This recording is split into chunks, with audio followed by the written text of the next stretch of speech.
EVM manage केल्याशिवाय 400 पार शक्य नाही, तर संविधान संपवण्यासाठी मॅच फिक्सिंग, राहुल गांधींचा भाजपवर आरोप। दिल्ली आणि झारखंडच्या मुख्यमंत्र्यांना अटक, केंद्र सरकारची कृती म्हणजे लोकशाही आणि संविधानावर हल्ला, शरद पवारांचा केंद्र सरकारवर हल्ला बोल।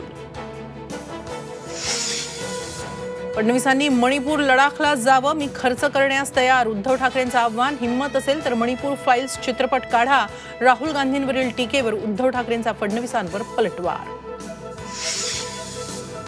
भाजपला विकास नको तर पवारांना पाडायचे, सुप्रिया सुळेंची टीका, उमेदवार मिळत नसल्यानं घर फोडून आई समान व्यक्तीला उमेदवारी दिल्याचा दावा। नाशिकची जागा शिवसेनेलाच सुटेल, शिवसेना शिंदे आमदार संजय शिरसाटांचा दावा। अंबादास दानवे चंद्रकांत खैरेंमध्ये दिलजमाई, विजयासाठी एक दिलानं काम करणार, दानवेंची प्रतिक्रिया, संभाजीनगरमध्ये ठाकरेंच्या शिवसेनेला मोठा दिलासा।